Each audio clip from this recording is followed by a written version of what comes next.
Hi, so in today's video, we will learn the concept of when to give up material and look for other priorities. So here it is black to play. Both sides have five pawns, queen and a rook. White's king is a little bit open. Black's king is a little bit safer compared to white's king. Black has a very interesting pass pawn on c2, c3, and black's rook is hanging. So the question is, what should black do? Should black save this rook? The first question is, should black focus on saving this rook? And if the answer to that is yes, where should this rook be saved? And can this rook be at all be saved? Because queen f6 check is coming. If you take the pawn, you are losing the rook. So the question is, how should we save the rook? Should we save the rook at all? And if we save the rook, where should we save the rook? Or shall we just give up the rook and focus on the king and the pawn? So that's the question. Now let's, before we calculate anything, we have to see our opponent's threats. What does he want to do? He wants to play queen f6 check. If you go back, he will play rook b8 check. You come here, he will give rook h8 checkmate. That's what he wants. If you protect your rook, he will give queen f6 check, king g8 and g takes h6, creating a mating net. And then you cannot win. Yes, you can give a check, but this king will run like this and come to f4. This king will come on f4, and in f4 the king is very safe. And the queen is on f6, there is a pawn on h6, and you getting a draw will be your dream at that point. Right? So that's what his resources are.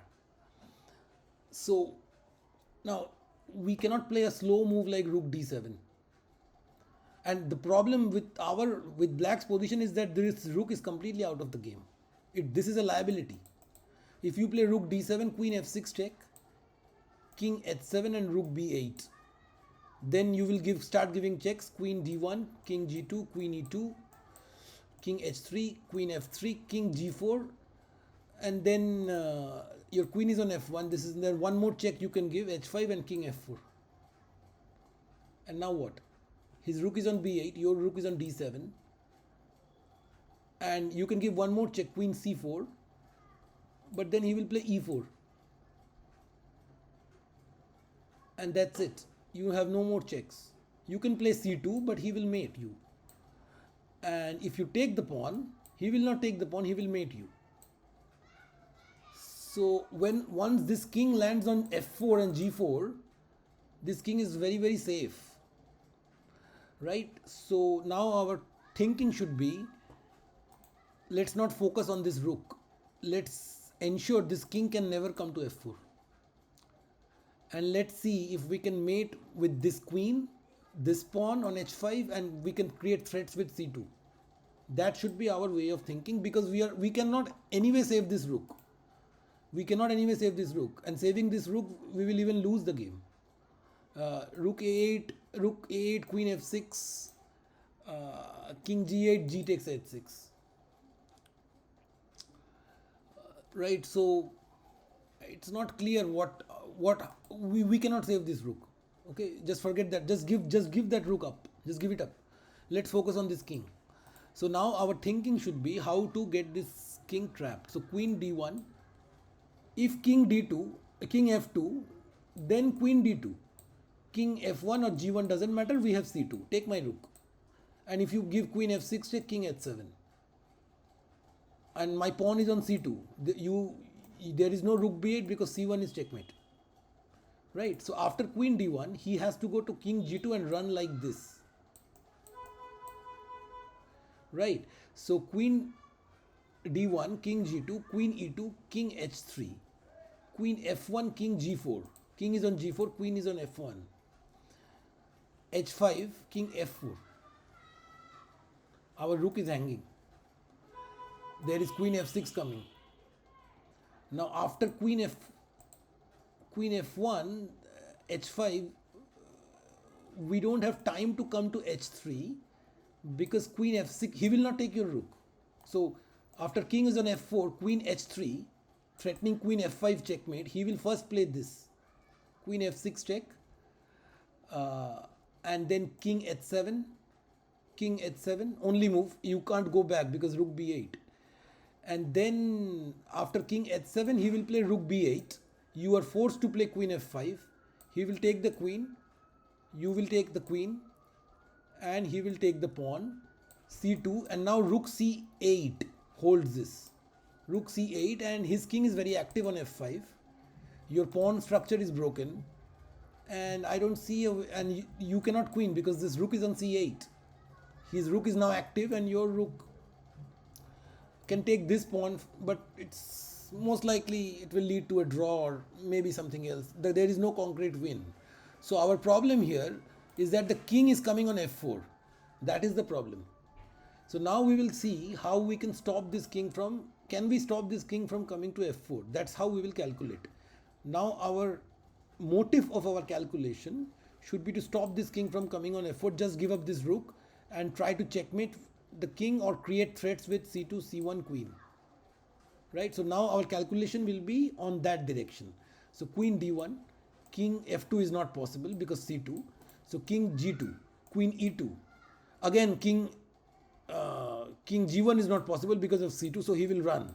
So queen is on e2, king h3, and now why was the king able to come to g4? Because we give this queen f1 check, he is coming to g4 and f4. Now can we stop by h5? Our queen is on e2, the king has just gone to h3. Can we stop by h5?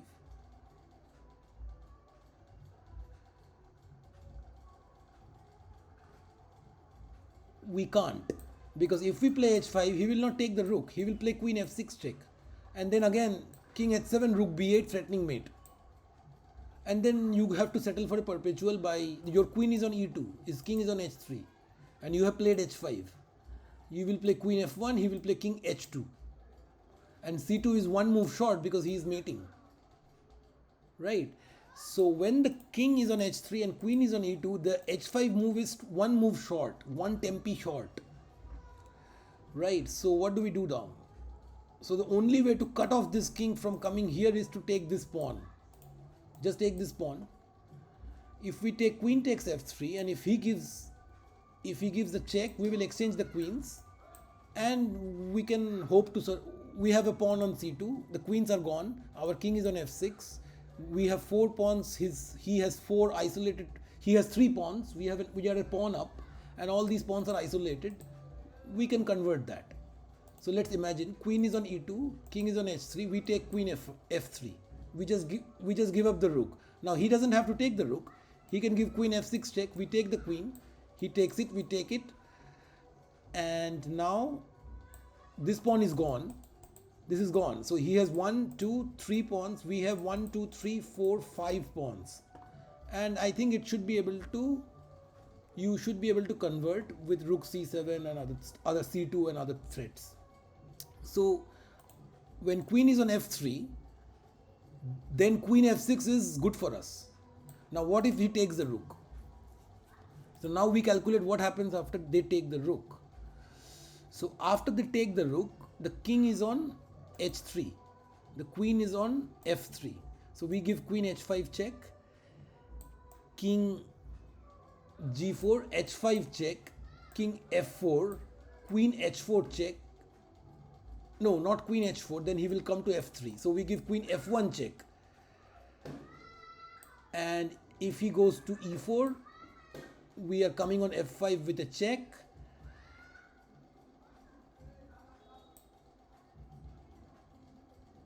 And then we will have c2. Right? Yeah, so this is up to this you can see. And after that it is not necessary to see. We have brought the king on e4, our queen is on f5, and we have a dangerous pawn on c2, and our queen is ready to defend our king. So let's see that. Queen e2, king g2, queen e2, check, king h3, queen f3, not queen h3, not queen f1, because then king g4, and now white is, it's not clear what to do. It is not so clear here. So instead, queen f3,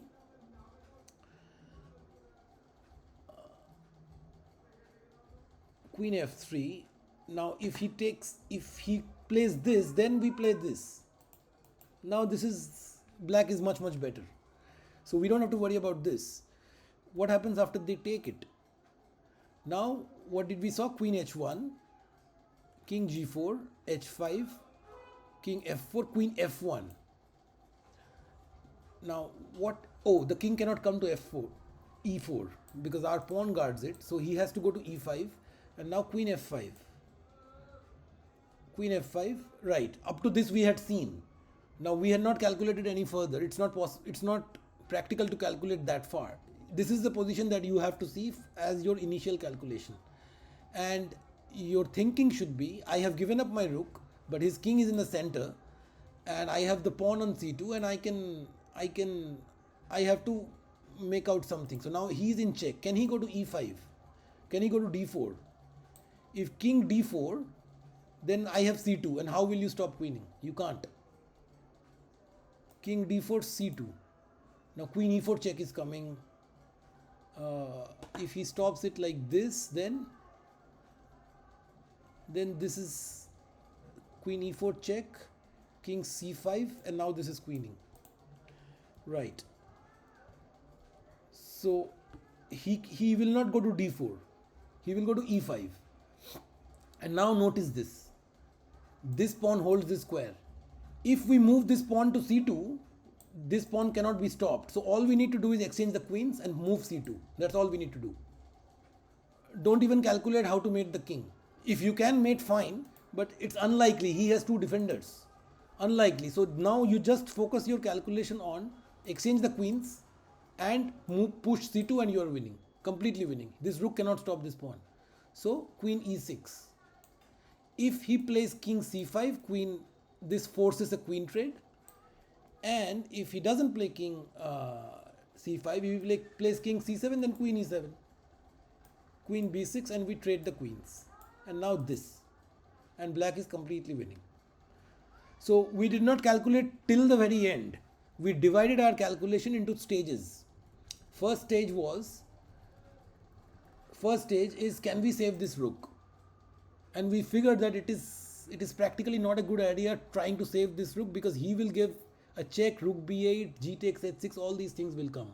So there is no need to even calculate how to save this rook, because you can't. You have to accept the fact that this rook will fall. So you focus your calculation on other areas where you have your upside. So we don't even calculate how to save this rook and waste our time. So we focus on how to mate the king, and then we started calculating queen d1, king g2, queen e2, king h3, queen f1, king g4, h5, king f4. And then we found that this king coming on f4 is a problem. So this is the stage 2. We are looking for an alternate plan. And we see that this king coming on f4 is a problem for us. Then we recalculate and tweak the plan to ensure the king cannot come to f4. So then now we start the calculation again. Queen d1, king g2, queen e2, king h3, and then we find queen f3. We don't give queen f1. We play queen f3 to cut the king from coming to f4. And now he takes check f4. The king comes to f4, but we have h5. H5 check, king f4, queen f1, king c5, queen f5.